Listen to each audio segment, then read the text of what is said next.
Assalamualaikum. Today we're gonna present our group project about data analysis using Elasticsearch and dashboard. So now, my team members, Muhammad Alif Hazib, me myself, Muhammad Haikal Hakimi, and Nur Fikri Iman, and Muhammad Alif Iqmal. So now let's go. We take a look on the dashboard. So now we on the dashboard. So first we can see here a pie chart of the event type. As we can see here, we have DDoS, normal, SQL injection, phishing, ransomware, malware, and brute force. So this pie chart will show us the percentage of the attacks. Now we go on the total severity. We can see here we have low, high, and medium. This also will show the percentage of the total event severity. Next we have device time.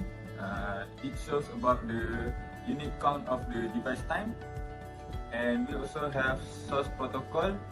So the bar chart will show us about the top 5 values of source protocol, and it will show the count of records of the protocol.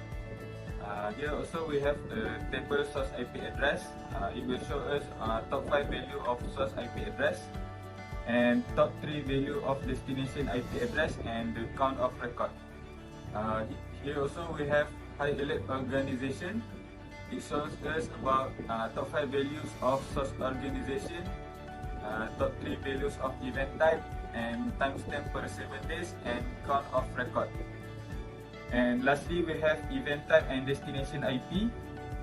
The table will show us about top 5 values of destination IP address, and top 3 values of event type, and count of record for each top 5 values of destination IP address. So now we go to how to filter the dashboard. So first of all, I pick the DDoS and I take the low severity. So the dashboard will show all the filter, which is top 5 value of source IP address, and then it show the IP address. So the count of record is 11. The unit count is 122. And the source protocol, they show the HTTPS, DNS, FTP, HTTP, SMTP. So if you take the other filter, which is the normal and the medium severity, so it will show the other IP address, which is 168.34.114 for source IP address, and the IP address we show 158.30.171 and 57. So the dashboard will filter if you take the what you want, which is SQL for example, and then you just take the high severity, then it will show everything about the filter that you choose. Assalamualaikum, my name is Muhammad Alif Hazib. So right now we are continuing to the investigation part. So as you can see here from the dashboard, from the event type, we choose from DDoS, and then from the DDoS, we choose the IP address. Then just copy and paste to the virus attack. So here, from this IP address, we see that there is 6 out of 95 vendors that is flagged as malicious, and here is the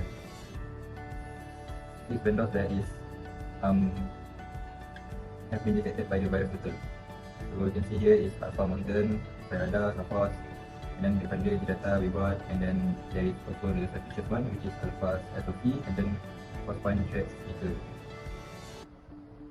And then you can see the detail, where is this IP address is from. Right here you can see the country, which is from China, and then you can see the detail, and then the registration data, and so on. So now let's continue with the other IP address, which is normal. So from the dashboard, we choose the normal one, and then choose the IP address, and just copy and paste to the web server. And as you can see here, this IP address is not this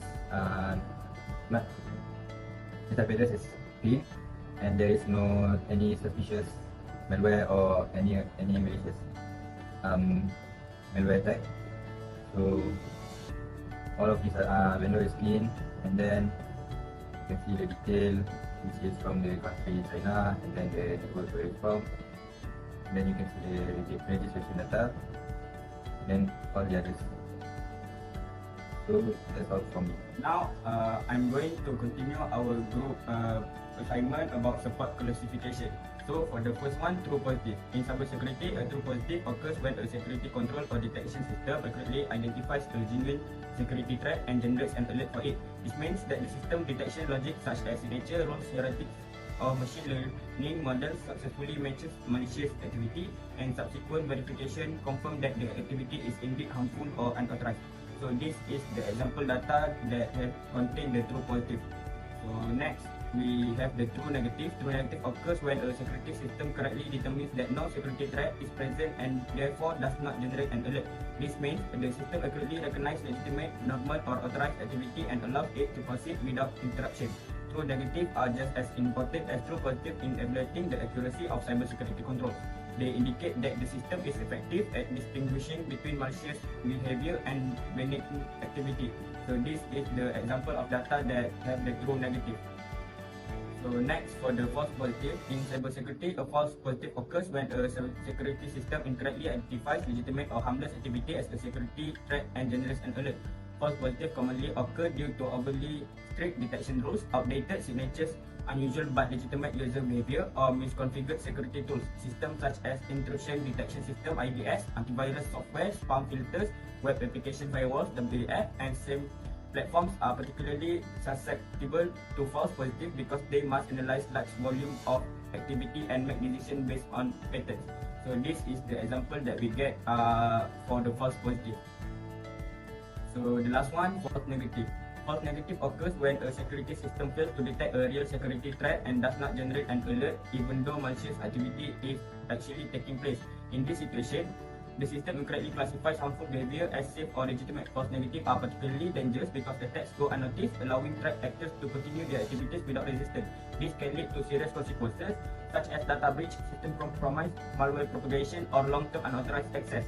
For example, if malware enters a network but is not recognized by antivirus software because its signature is new or obfuscated and the system allows it to run normally, this is a false negative. Similarly, if an intrusion detection system fails to detect a stealthy attack that closely mimics normal user behavior, the missed detection is classified as a false negative.